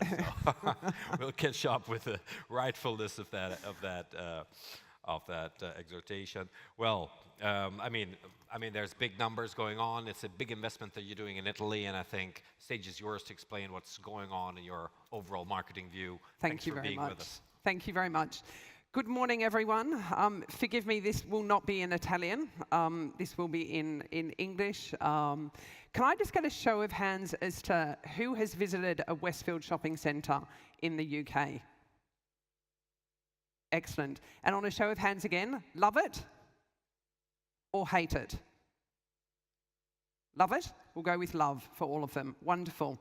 So this morning, I'm going to briefly talk to you about a very interesting topic, which has really been the theme of today, which is how is the digital environment affecting the in-store customer experience? And something that we as a shopping centre destination really have spent a lot of time and money and effort to figure out where we kind of go from here. But before I move into the bulk of the presentation, I want to introduce briefly to you the story of Jane Snowball. We spend billions of dollars, of pounds, of euros a year in online shopping. But very few people know that it was actually a grandmother from Gateshead in northern England who actually pioneered online shopping from her living room. And Jane Snowball was a grandmother. She was 72 years old. She sat down in an armchair in her Gateshead home in May of 1984 and picked up a remote control that she used for her television and placed an order for cornflakes, margarine and eggs from her local grocery store. And she did that because she was part of a council initiative at that time to help the elderly. But I think it's fair to say the world has shifted unbelievably quickly, and to such an extent probably that most of us never actually realised. And what we are seeing is very much survival of the fittest. And it is resulting in huge shifts in terms of number of brands and also number of retail outlets. Over the past 5 years, there has been a monumental shift, I think it's fair to say, in terms of online and offline sales. And you'll hear throughout my brief speech this morning, I am not a fan of the terms online and offline or multi-channel and omni-channel. We have to look at these channels as one. And we have seen that over the last 4 years, online sales have doubled. And within the UK, it is now worth 16.8% of the total retail market. With these changes, though, the key question on everybody's lips is, does this mean the end of physical retail? And our response to that is very much a resounding no. And one of the reasons we say that is that our 2 London centres in the UK over the past 10 years have attracted over 500 million consumers. They have spent over £15.3 billion in sales, and that is growing every year. But what it is indicating is that there is a shift towards good malls, and those good shopping malls are evolving. And when you go, they are packed. And I'm not sure for the people who've been to those centres or our centres in the UK, they are packed pretty much every day of the week. Bricks and mortar stores, though, still serve a purpose. But in order to adapt, retailers have to combine the best technologies that exist within e-commerce businesses, but they also have to overlay this tactile, present quality of in-store browsing. And we still want to be able to touch and feel product. If we're spending £2,000 on a handbag, you know, I think we want to kind of feel what that handbag looks like. You're not that comfortable spending that amount of money online and not being able to touch and feel it. But we do very much need to move from the mindset of, is it omni-channel, is it multi-channel, is it online, is it offline? It has to now be about the customer is the channel. And we need to be serving our customers through whatever channel or whatever platform they want to communicate with us. And if we focus on the customer as the channel, then technology really should deliver a benefit of convenience, it should deliver one of speed, but it should also, where it is possible, actually be fun. I know there have been a number of people talking today about data and the importance of customer data. And true value can be delivered to customers by understanding them better. And in order for us to do this, we actually need their data. But to get a customer's data, we have a very simple equation that we try and live by on a daily basis, which is we need to motivate a consumer to do something, and we want them to give us their data. But in order for them to give us their data, what they get from us, which is the benefits, need to outweigh what the perceived cost is, which is giving over personal data. But with this data and with the impact and the changes in technology, what Westfield have focused on is saying that customer data should be protected above all else. Because once you lose the trust of a customer, it is almost impossible to get it back. But when tech is done well, it can be an absolute game changer. And this is an example of smart parking that we have at both Westfield London and Westfield Stratford City, which allows a very seamless entry and exit into a car park. And tech really needs to do one of two things within a physical retail environment. It needs to remove a pain point, which this piece of technology did, because everyone hates car parks and everyone hates driving into car parks, or it needs to deliver to a consumer need. And if it doesn't do one of those two things, we shouldn't be doing it. Digital technology, though, also allows us to create some very great emotional stories for our consumers. And this allows us to then build a very strong emotional link between our consumers, the Westfield shopping centres, and the brands that sit within it. There have been some great innovations in terms of technology now in store, and these are just a couple within Westfield. The Adidas store now at Westfield has launched a test and create area that allows consumers to try product on, to test footballs, to actually test them in store before purchasing product. Charlotte Tilbury. For the women in the room, the magic mirrors in Charlotte Tilbury allow you to try on 10 different makeup looks and then email them to you so you can pick your best one. Zara Click and Collect at Westfield Stratford City. This is the first time in the world Zara have ever done this.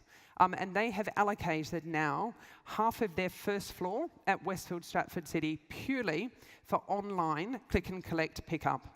So if you order before 2 p.m, you can go into store, you scan a barcode, a robotic arm packs your order, and you pick it up on the spot.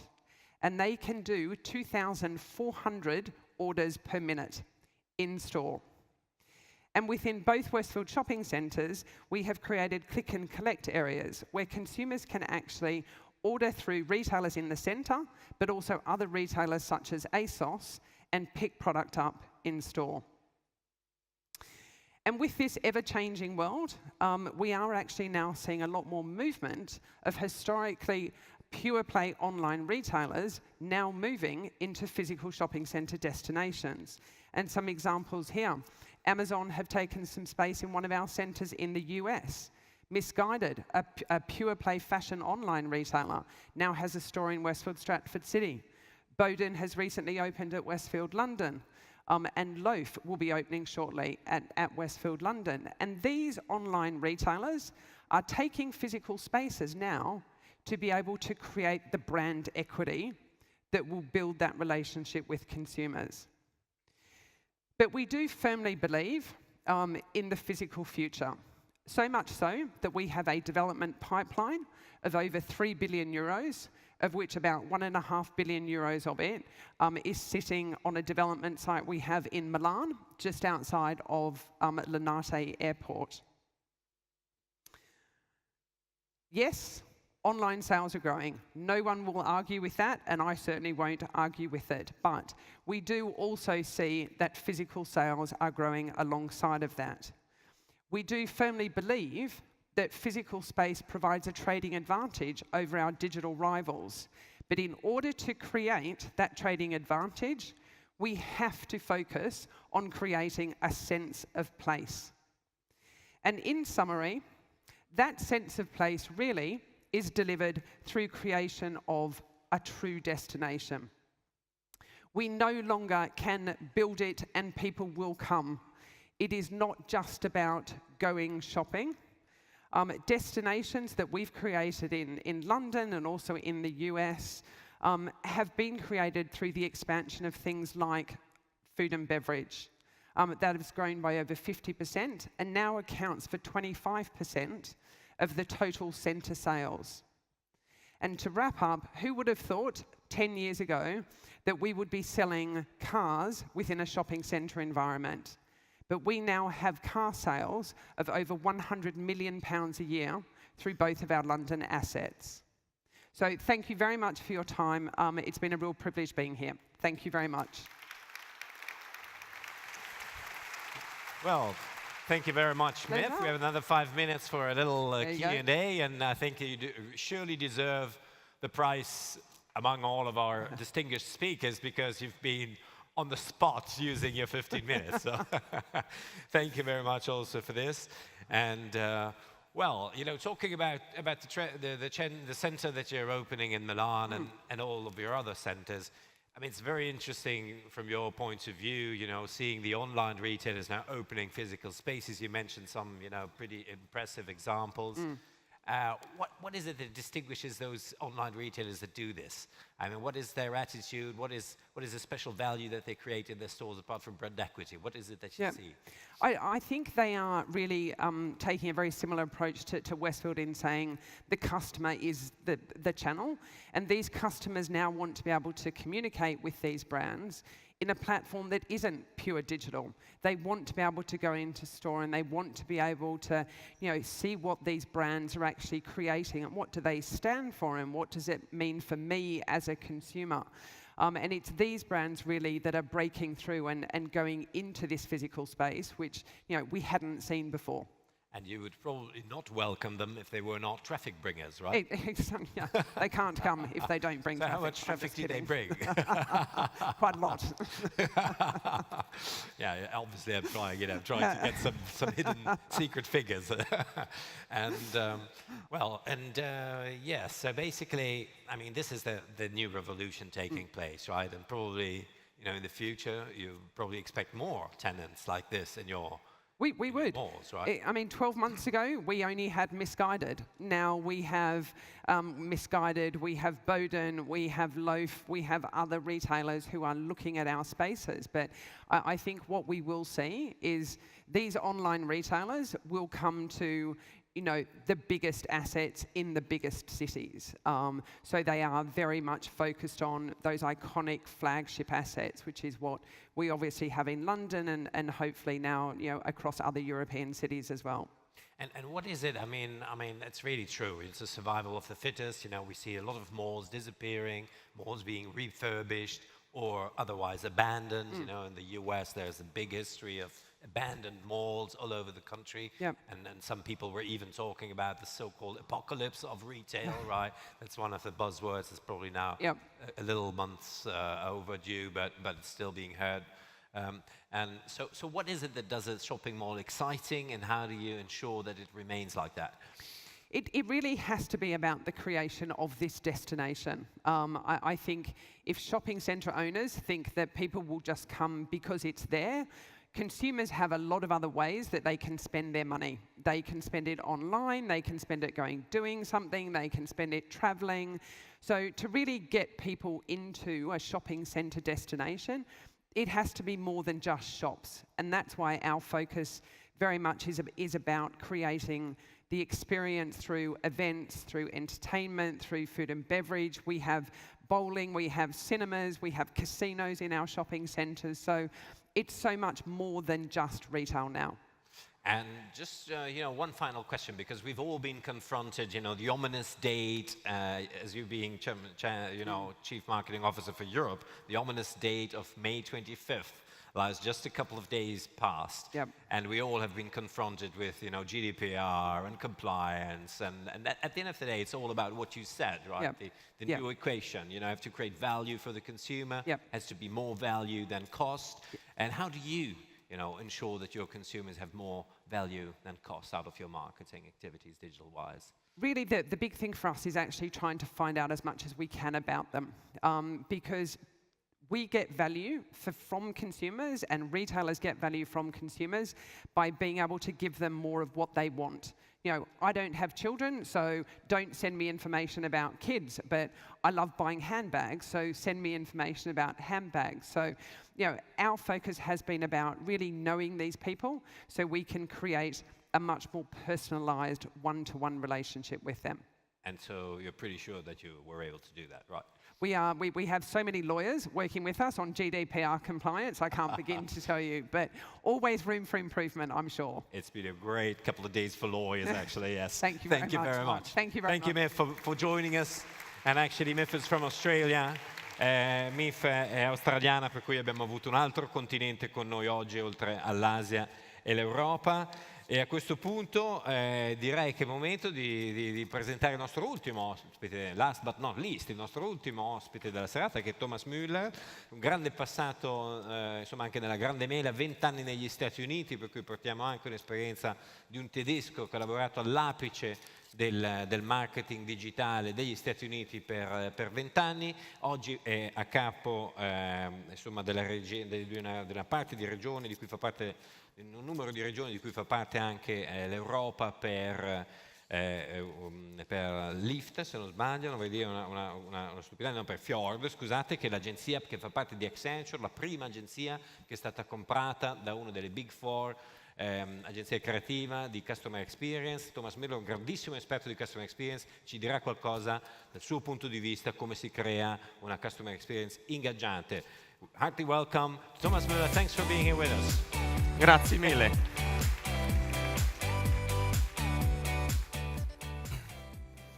All right, thank you very much for inviting us and for having me here as the final speaker this morning. As he said in the introduction, I'm with a company called Fjord. We are about 1,000 colleagues around the world, a design and innovation consultancy, 28 studios, one of it in the beautiful Milan. About 4 years ago, Accenture Interactive approached us and we happily joined the family. 1,000 colleagues around the world gives us the opportunity to have an incredible team of trend scouts, which has allowed us for the last 10 years to put together this publication called the Fjord Trends, which usually take about 1 to 1.5 years out into the future. So what are the next trends that really will impact our customers, that will impact retailers? The leading theme in the 2018 trends is tension. Tension is so much around us in the world, and the #1 trend in this year's publication is called Physical Fights Back.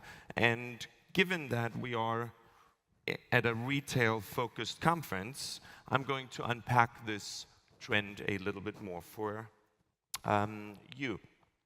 So it's kind of ironic that this conference was started with a huge focus on how digital is really changing our world, how digital is impacting how we live, how we communicate, how we interact with each other, and how we ultimately shop.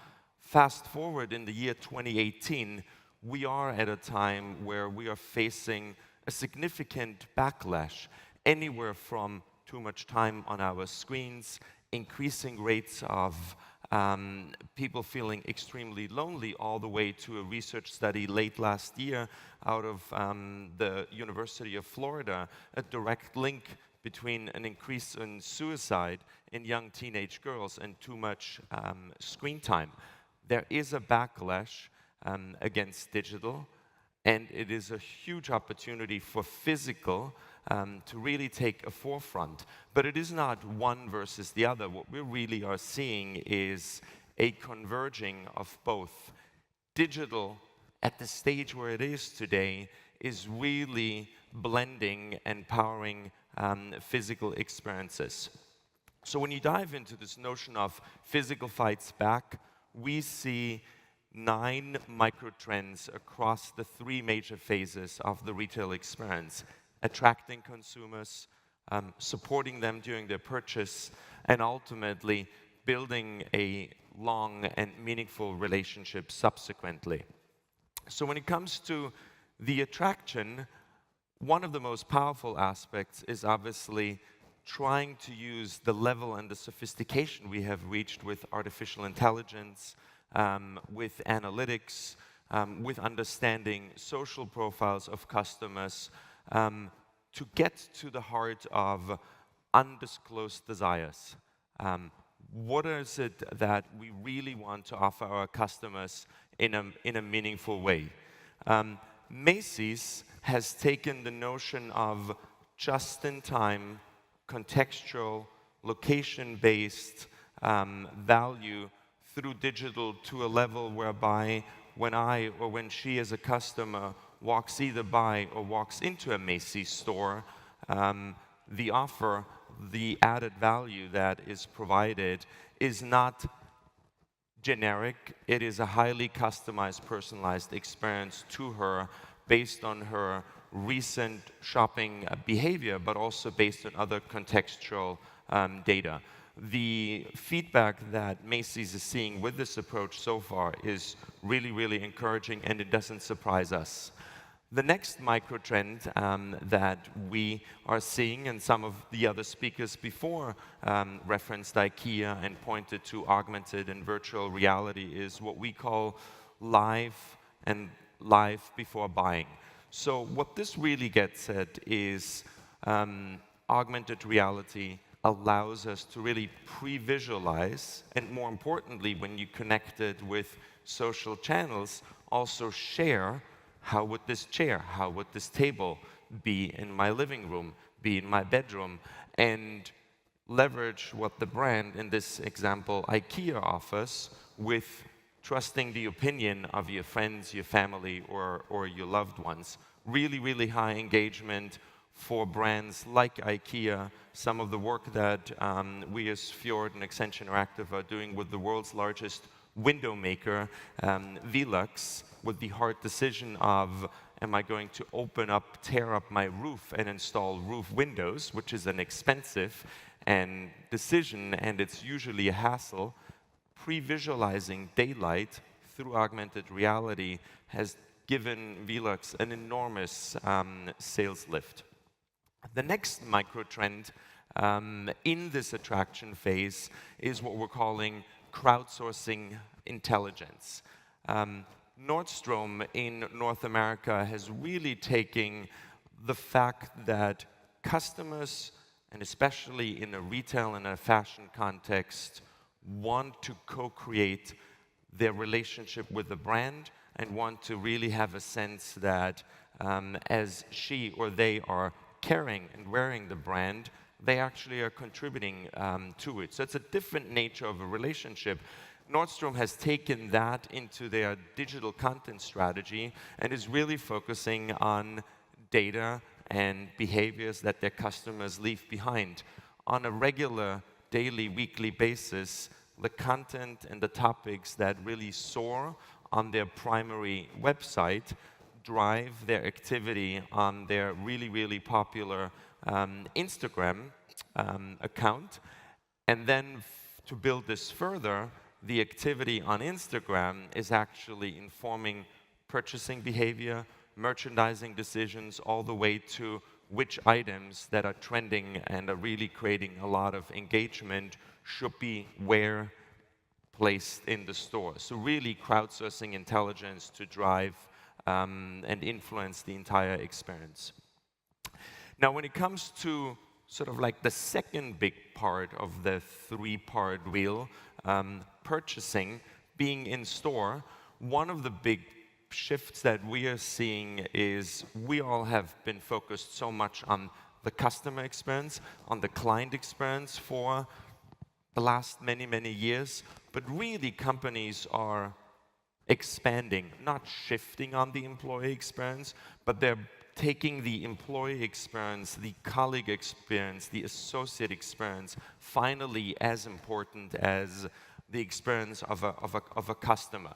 So be it equipping an associate in a store with easy interfaces, with easy-to-use digital tools so that he can be a product expert and he can understand what what her needs are, and also put that immediately in context of what other products she has purchased before.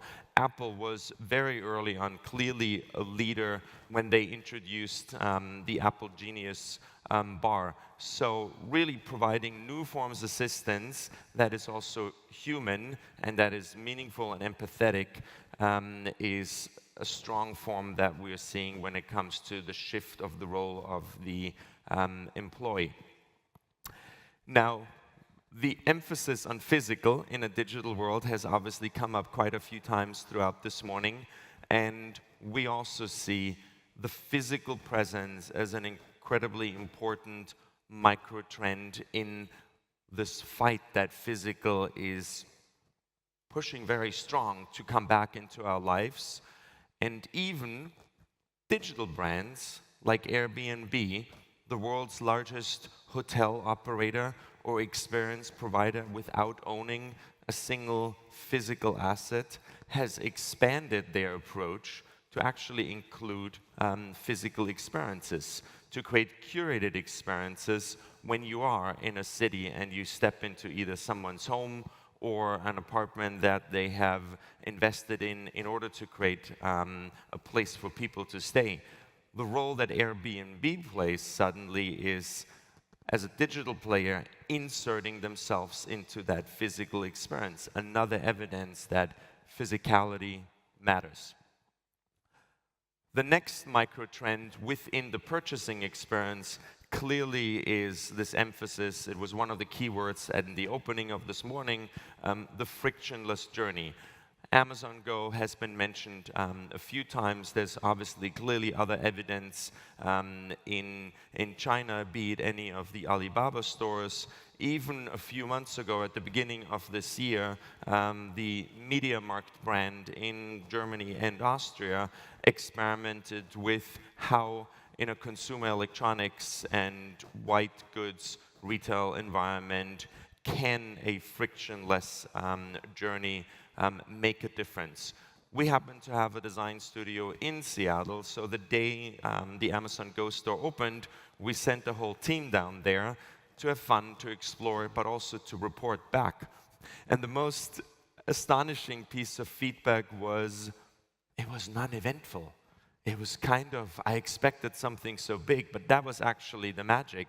It was just so natural to go into that store with your phone, if you had your Amazon account and your Prime account ready, and the store was just a store. The technology was seamless. It had moved into the background, into the black painted walls, but it provided that frictionless magic. And clearly, the evidence shared this morning and what we're seeing, this is a trend that only will pick up more speed. Now, when it comes to the final circle of this retail journey, keeping in touch, loyalty, we're also seeing some really, really important trends that are important from a human, from a connection perspective, but it can also point in an interesting way towards there is different ways of rewarding customers. It doesn't have to be a discount on the next purchase, accumulating points in order to have a discount at a next purchase. Patagonia's Worn Wear program is a wonderful program that changes the approach to loyalty and to value post-purchase. Their emphasis is on, it is an expensive item. It is an item that people, if it's a fleece jacket, if it's an outdoor piece of clothing, that people love, that people have experiences in, be it hiking, be it surfing, be it on the beach, and many people actually keep it for a very long time. So instead of having a rewards or loyalty program that focuses on discounts, this program focuses on repair. They will send trucks of Patagonia repair women and men out. And if you are ready to part with one of your favorite Patagonia jackets, instead of tossing it, you actually can turn it back into Patagonia, so it goes into a second-hand market. Really, really interesting and wonderful approach of theirs, not to mention the big statement Patagonia made last year to not participate on Black Friday and actually instead give the day back to explore the outdoors in their clothing to their customers. The second to last microtrend in the notion of building and extending the relationship is what we call really the emergence of the social theater. Be it the Adidas run-base experiences, or what Nike is doing, or I'm in Italy, I'm a big cyclist. Many of you probably know the Rafa brand. What the Rafa stores are doing that very much is expanding commerce into a social theater, the weekly, bi-weekly organizing of social rides, sometimes with the exploration of some of their partners, like Canyon Bicycles. So it's really a shift to provide value, meaning, and social connection in those retail environments by bringing people through digital means together and then giving them ultimately a way to live their brand and that lifestyle enabled by the retail space. The final micro-trend that I'll leave you with is we absolutely need to, and we're seeing enough evidence that brands are going even beyond an omni-channel approach in order to be where customers are, in order to pop up and appear in unexpected places. Nike's done in many places around the world both successful and interesting experiments with using digital technology to appear at sports events in short pop-up experiences to provide product exploration, social interaction, video walls that ultimately create a loop that combines all of their channels, but in a way steps beyond the digital notion of channels and puts it all back into a digital-powered but physical experience in unexpected places in the environment. So 9 microtrends within the overall wheel of retail, and each one of them in our mind a piece of evidence how physical is fighting its way back in a world of digital commerce, but digital is very much powering invisibly in the background just about any one of these experiences. Thank you very much.